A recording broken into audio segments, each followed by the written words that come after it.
Welcome to this journey through one of the most disturbing cases recorded in the history of Georgia. Before we begin, I invite you to leave in the comments where you're watching from and the exact time you're hearing this narration. We're interested to know what places and times of day or night these documented stories reach. The year was 1847 when the Caldwell estate stood proudly among the sprawling cotton fields of Wilkes County, Georgia. The plantation house, with its imposing white columns and wraparound porch, was considered the jewel of the region, sitting atop a gentle hill overlooking nearly 800 acres of land. The Caldwell name carried weight in local society circles, not only for their considerable wealth, but for the twin daughters who had become the subject of whispered conversations throughout the county. Elizabeth and Catherine Caldwell, identical in appearance down to the small birthmark above their right eyebrows, had turned 22 that spring, well past the age when most young women of their station would have been married with children of their own. What few outside the plantation knew was that behind the perfectly maintained facade of Southern gentility, a series of events had been set in motion that would eventually unravel the very fabric of the Caldwell legacy. According to county records discovered during a courthouse renovation in 1952, the twins' mother had died during their birth, leaving their father, Thomas Caldwell, to raise them alone. Thomas had never remarried, dedicating his life to his daughters and the expansion of his cotton empire. The first indication that something was amiss at the Caldwell plantation came in the form of a letter written by the family's longtime housekeeper, Margaret Sullivan, to her sister in Savannah. The letter, dated April 8, 1847, mentioned that the young misses have taken to spending unusual amounts of time in the quarters, something the master seems strangely unconcerned about. This letter would later be discovered tucked inside a family Bible, preserved between its pages for over a century.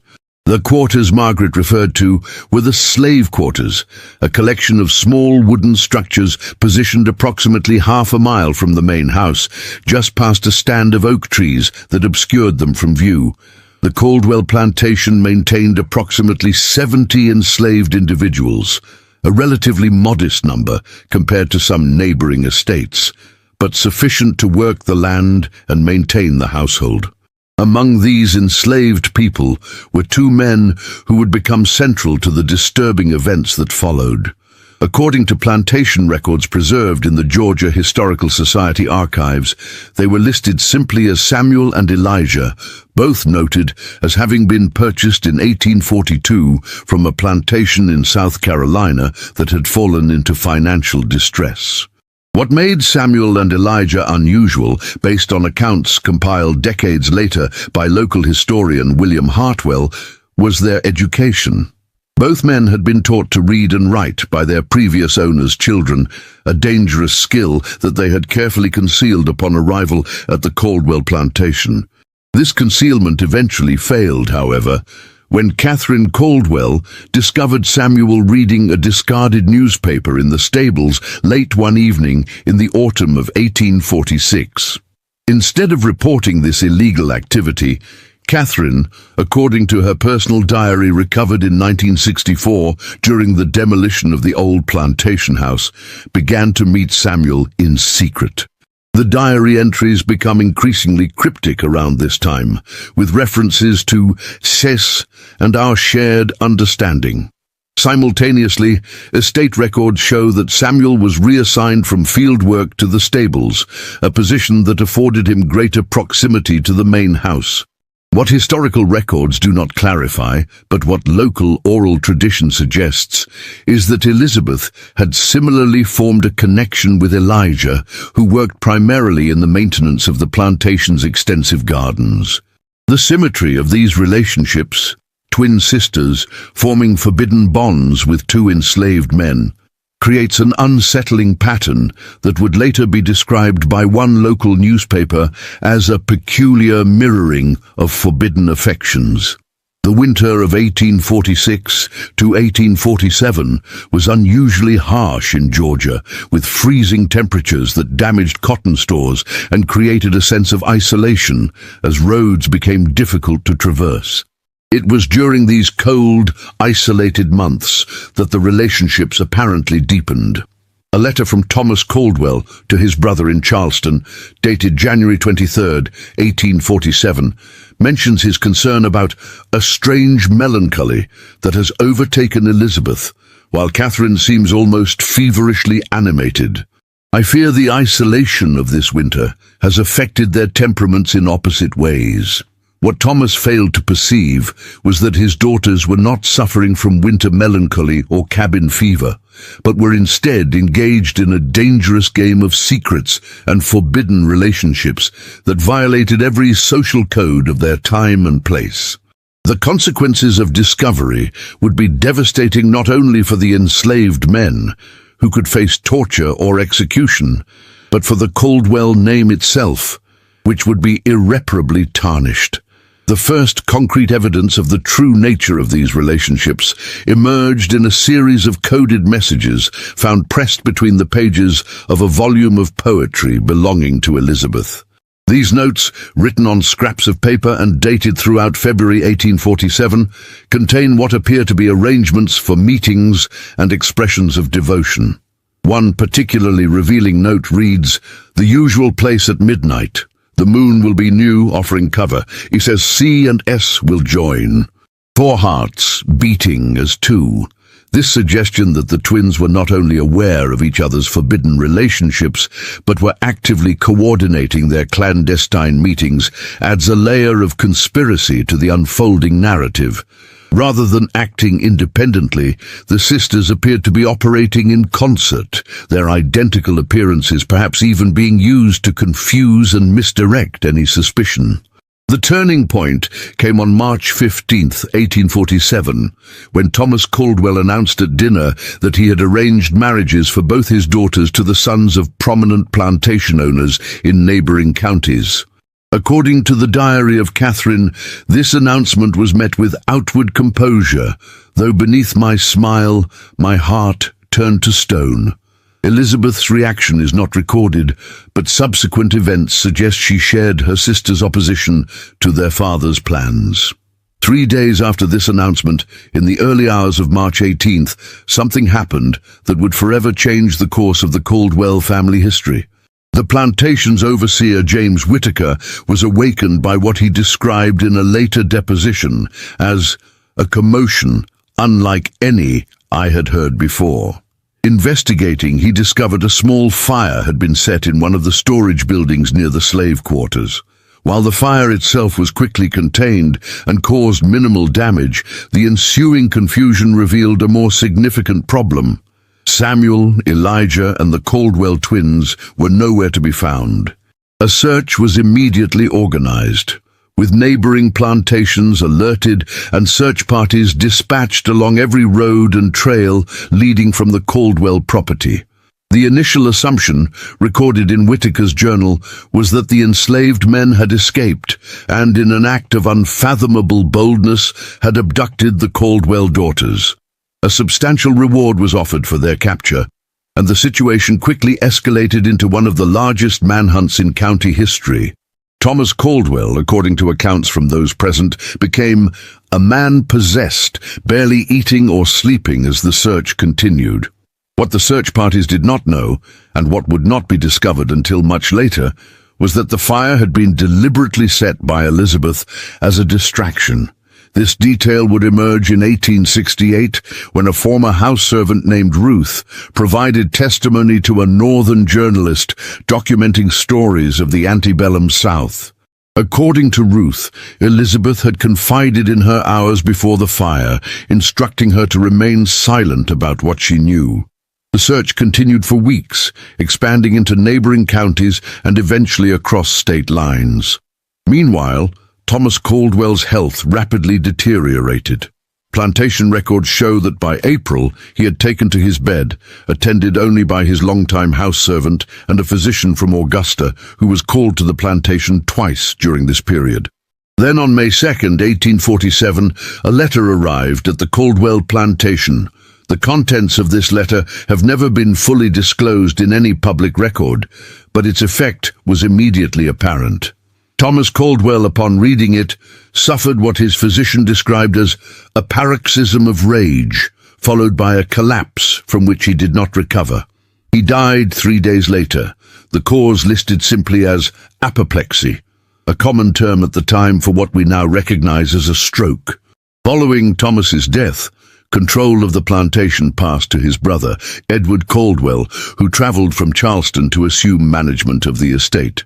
It was during Edward's methodical review of the plantation's affairs that a startling discovery was made in Thomas's private study, a small wooden box containing what appeared to be marriage certificates. These documents, crudely drawn but bearing signatures, purported to record the marriage of Elizabeth Caldwell to Elijah and Catherine Caldwell to Samuel on the night of March 17th, 1847. The certificates were accompanied by a letter, apparently written by Catherine, explaining that the twins had fallen in love with the two men and, knowing their father would never approve, had devised a plan to escape together. The letter described how they had been secretly planning for months, saving small items, preparing for a journey north to states where they might live, if not openly, then at least without the immediate threat of capture and separation. Most disturbing to Edward, however, was the revelation that his nieces had not been abducted, but had gone willingly, choosing to abandon their privileged positions, their family name, and their entire social world for what Catherine described as the only true happiness we have ever known. The letter concluded with a request that their father try to understand and forgive them, though they recognized the unlikelihood of either. Edward Caldwell, after consulting with legal advisors and family connections, made a decision that would shape how the incident would be remembered. He buried the evidence. The certificates and letter were returned to the box and sealed away. Publicly, he maintained the story that his nieces had been abducted, possibly murdered, by escaped slaves. The search continued, now focused on recovering bodies rather than living persons. This official narrative persisted for nearly 2 decades, until a development in 1865 changed everything. Following the Civil War and the emancipation of enslaved people throughout the South, a woman arrived at what remained of the Caldwell plantation, now reduced to less than half its former size and struggling to adapt to the new economic reality. The woman identified herself as Margaret Johnson, but her resemblance to the long-missing Caldwell twins was unmistakable. She requested a meeting with Edward Caldwell, who still maintained the property, though with greatly reduced circumstances. According to the household staff present that day, the meeting lasted several hours, with raised voices occasionally audible through the closed doors of the study. When Margaret Johnson departed, Edward Caldwell emerged visibly shaken. He spoke to no one about the meeting, but immediately began liquidating what remained of the estate. Within 6 months, the plantation was sold, and Edward returned to Charleston, where he lived in seclusion until his death in 1871. The true nature of the meeting remained unknown until 1958, when a collection of letters was donated to the Georgia Historical Society by Edward's granddaughter. Among these was a detailed account of the meeting, written by Edward to his wife the day after it occurred. According to Edward's letter, Margaret Johnson was indeed Catherine Caldwell, now using the surname of her husband Samuel, who had taken the name Samuel Johnson after their escape. Catherine revealed that she, Elizabeth, Elijah, and Samuel had managed to reach Philadelphia, where they lived in a community of free blacks and abolitionists who helped them establish new identities. Elizabeth and Elijah, adopting the surname Davis, had moved further north to Boston, where Elijah found work as a carpenter. Samuel, with his knowledge of horses, eventually established a small but successful livery stable, while Catherine worked as a seamstress. They had children. Catherine and Samuel had 3, Elizabeth and Elijah 2. all of whom were being raised with no knowledge of their mother's true origins.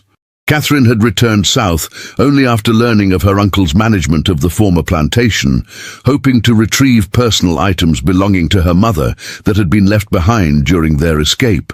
More significantly, she sought to correct the historical record, to make it known that she and her sister had not been victims, but had instead made a choice. A radical, dangerous choice to follow their hearts despite the overwhelming social and legal barriers. Edward, however, refused her request. In his letter, he explained that he could not bring himself to reveal the truth, writing that the shame it would bring upon our name, upon the memory of my brother, is too great to contemplate. He offered Catherine a substantial sum of money in exchange for her continued silence and her promise never to return to Georgia. Whether Catherine accepted this offer is not recorded in Edward's letter, but historical records show that Margaret Johnson purchased a ticket for Philadelphia the day after the meeting and never returned to Georgia. The Caldwell family narrative of the tragic abduction and presumed death of the twins remained the official story. In 1883, a fire destroyed much of the courthouse in Wilkes County, including many records from the antebellum period. This loss further obscured the already murky details of the Caldwell case. By the turn of the century, the story had transformed into a local legend, with various embellishments and supernatural elements added to what had been, at its core, a very human story of forbidden love and desperate choices. It wasn't until 1964, during the previously mentioned demolition of the original Caldwell plantation house, that Catherine's diary was discovered in a small compartment built into the wall of what had been her bedroom. This diary, covering the period from January 1846 to March 1847, provided the first contemporaneous account of the events from one of the participants. The diary revealed a complex picture of the relationships between the twins and the enslaved men. Catherine wrote of her initial shock at discovering Samuel's literacy, followed by curiosity, then genuine intellectual connection, and eventually love. She described conversations about philosophy, religion, and freedom that transformed her understanding of the world and her place in it. Particularly poignant were her descriptions of the moral crisis she experienced as she came to recognize the fundamental humanity of a man whom society had taught her to view as property. "I have been blind," she wrote on November 12, 1846, "not only to the suffering around me, but to the very nature of what it means to be human. Has opened my eyes, and now I cannot close them again, though the light sometimes pains me." The diary also confirmed the twins' mutual awareness and support of each other's relationships. Catherine described late-night conversations with Elizabeth, their shared fears and hopes, and their gradually evolving plan to escape. The final entry, dated March 16, 1847, reads simply, "Tomorrow, we leave everything we have known for an uncertain future. We may find freedom or death, but either is preferable to living a lie." The discovery of the diary prompted renewed interest in the case among historians specializing in the antebellum South. Research conducted throughout the 1960s uncovered additional pieces of the puzzle, including shipping records showing passage booked for 4 individuals from Savannah to Philadelphia in late March 1847 under the names Johnson and Davis. Census records from Philadelphia in 1850 confirmed the presence of Samuel and Catherine Johnson, listed as mulatto, living in a predominantly black neighborhood with 2 children. Similarly, Boston records showed an Elijah and Elizabeth Davis with 1 child, also identified as mulatto. Perhaps the most remarkable discovery came in 1968, when a descendant of Elizabeth and Elijah Davis contacted researchers after learning of the renewed interest in the case. This descendant, a professor at a New England university, possessed a collection of letters exchanged between the twins throughout the 1850s and 60s. These letters painted a picture of two women who, despite the enormous sacrifices they had made, found fulfillment in their chosen lives. They wrote of their children, their work, their continuing education, and their involvement in abolitionist causes. They also expressed ongoing concern about discovery, particularly after the passage of the Fugitive Slave Act in 1850, which increased the danger for everyone involved. The most revealing letter, dated July 4, 1865, shortly after the end of the Civil War, captured Catherine's reflection on their journey. Today marks not only the independence of this nation, but at long last, our own true freedom. For 18 years we have lived in shadows, always looking over our shoulders. Now, though many challenges remain, we may finally step into the light. Yet I find myself thinking of Father, wondering if, in some way, he might finally understand the choice we made. I like to believe that, freed from the constraints of the world that shaped him, he might. By 1969, enough evidence had been gathered to substantially revise the historical understanding of what had come to be known as the Caldwell twins incident. What had long been characterized as an abduction and presumed murder was revealed to be something far more complex, a deliberate rejection of the social order by two young women who chose love and moral principle over family, privilege, and safety. The descendants of the Caldwell twins, now scattered across the northern United States, have generally chosen to maintain their privacy, with only a few agreeing to limited interviews with historians. These interviews, conducted primarily in the 1970s, revealed families who had grown up with carefully edited versions of their ancestry, typically told that their great-grandmothers were northern women who had married men of mixed-race heritage. The full truth, that these women were the daughters of a Georgia plantation owner who had fallen in love with enslaved men on their father's plantation, staged their own abduction, and fled north to build new lives, was often not revealed until adulthood, if at all. Some descendants expressed pride in their ancestors' courage, while others struggled with the complex moral implications of a family history intertwined with both slave ownership and resistance to slavery. The former Caldwell plantation has since been subdivided and developed, with little remaining to mark the location of the events described. A small historical marker, erected in 1972 at the intersection nearest to where the main house once stood, makes only a brief reference to the historically significant Caldwell family plantation, with no mention of the twins or their extraordinary story. Local attitudes toward the story have evolved over time, from initial shock and denial to a more nuanced recognition of its significance as a rare documented case of white Southern women actively rejecting and escaping the slave society in which they were raised. Academic interest in the case has grown, particularly among scholars studying resistance to slavery and interracial relationships in the antebellum period. What remains most compelling about the Caldwell twins' story is how it challenges simplified narratives about the antebellum South. It reveals the potential for individual moral awakening, even among those who benefited most from the existing social order. It demonstrates how personal connections could sometimes transcend the rigid boundaries of race and status, even as it reminds us how exceptional and dangerous such transgressions were. In Catherine's diary, she wrote, "We did not choose to be born into this world of masters and slaves, but we can choose whether to accept it."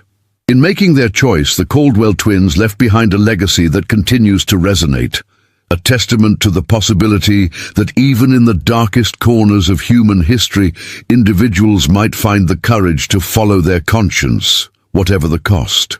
Perhaps the most haunting aspect of the story is the silence that followed, how effectively the truth was buried, how completely the narrative was controlled by those who remained behind. It serves as a reminder of how many similar stories may have been lost to history, leaving us to wonder how many other acts of resistance, large and small, have gone unrecorded and unremembered. In the end, what we know of Elizabeth and Catherine Caldwell, of Samuel and Elijah, comes to us only in fragments. Diary pages, letters, official records that tell us when they were born, but not how they lived. Census entries that confirmed their existence, but tell us nothing of their dreams. We are left to imagine the courage it took to step into the night, leaving behind everything familiar for the promise of something true. The plantation house where they grew up is gone now. The fields where Samuel and Elijah labored have been transformed by time and development. All that remains is the story itself, preserved not in monuments or markers, but in archives and family memories. A whisper from the past that continues to ask uncomfortable questions of the present. As for the wooden box containing those crude marriage certificates, the physical evidence of that Forbidden Pact made on a March night in 1847, its whereabouts remain unknown. Some historians believe Edward Caldwell destroyed it before his death, unable to reconcile himself to its implications. Others suggest it may still exist, hidden away in some forgotten collection, waiting to be discovered once again, much like the truth it contains. The search for that truth continues, not just for historians, but for all who seek to understand the complexities of our shared past. In that search, the story of the Caldwell twins stands as a reminder that history is not just a record of laws and wars and great men's deeds, but also of individual hearts and minds, of small acts of courage that sometimes change everything. In 1966, a remarkable document surfaced during an estate sale in Philadelphia. A small, leather-bound journal, water-damaged but largely legible, was discovered inside a false-bottomed drawer of an antique writing desk. The journal belonged to Samuel Johnson, formerly Samuel of the Caldwell plantation, and contained entries spanning from 1848 to 1859. This discovery provided the first written account from one of the enslaved men involved in the escape. Samuel's journal revealed details previously unknown about the escape plan and its execution. He wrote of the meticulous preparation, how over months they had gathered supplies, studied maps, and memorized the routes of the Underground Railroad. Most strikingly, he described their journey north, a harrowing 6-week ordeal of traveling by night, hiding during daylight hours, and relying on a network of sympathetic individuals who risked their own safety to assist them. One entry, dated April 2, 1847, described a particularly tense moment. Today, we nearly encountered disaster.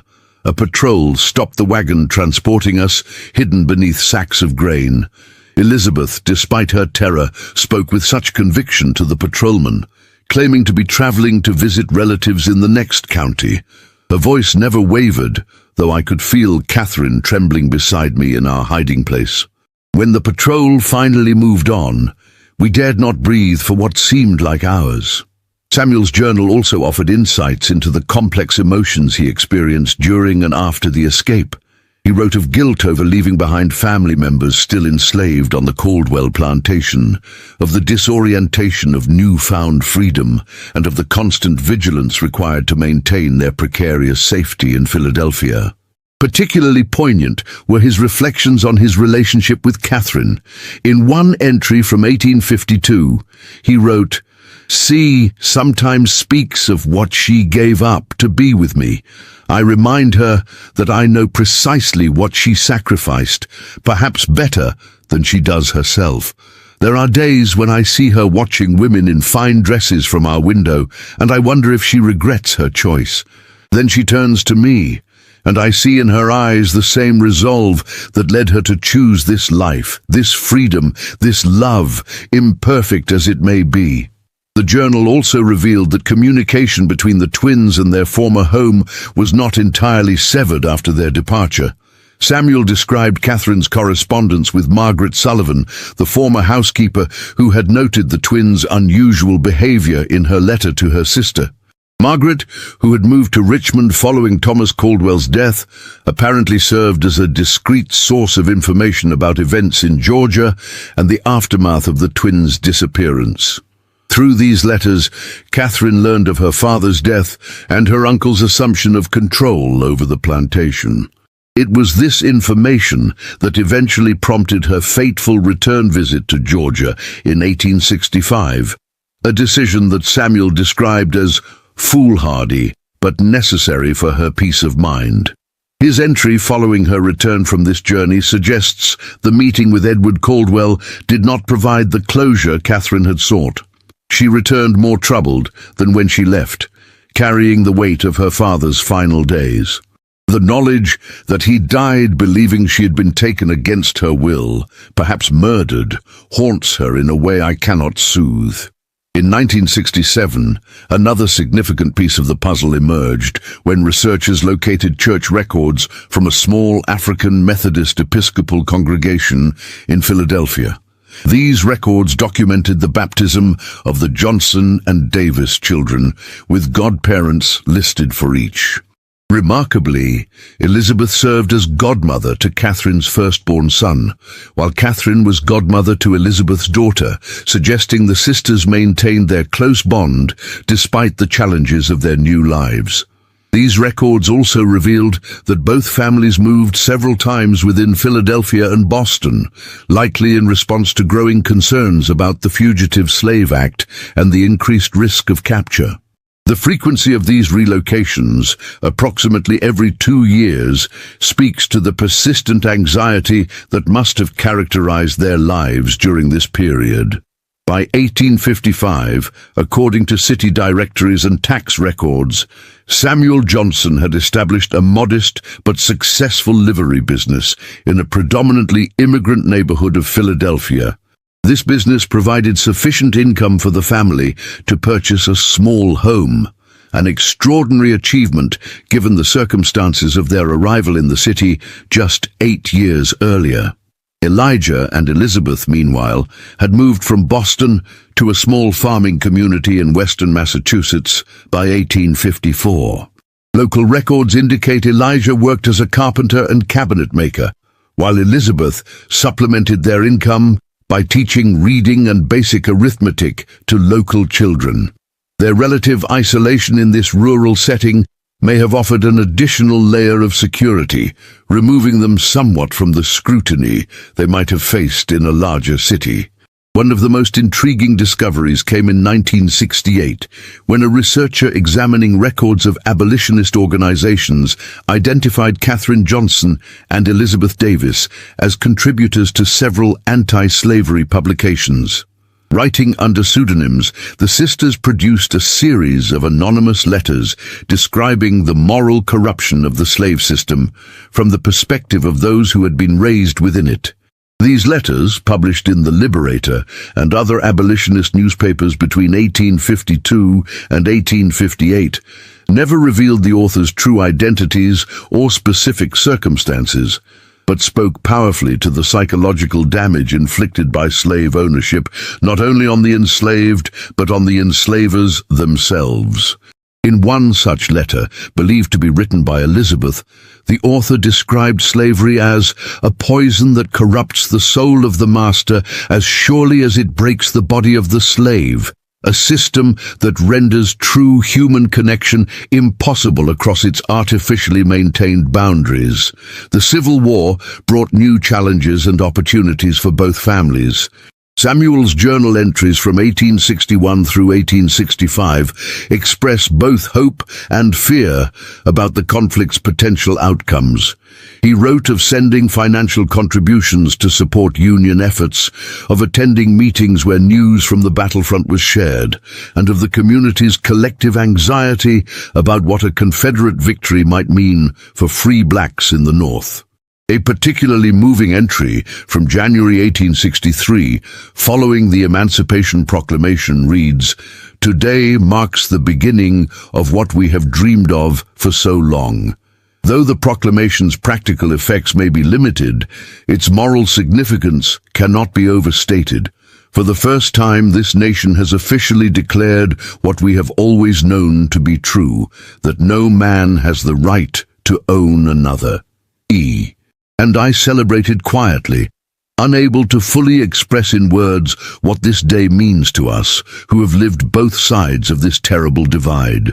The post-war period brought relative security, as the legal abolition of slavery removed the most immediate threat facing the families. However, census records and other documents from this period suggest they continued to live somewhat guarded lives, never fully revealing their backgrounds even as the immediate danger of re-enslavement receded. In 1873, tragedy struck the Johnson family when Samuel died unexpectedly of pneumonia at approximately 50 years of age. His death certificate, located in Philadelphia City Records, lists his occupation as business owner and his race as colored, with no indication of his extraordinary life journey.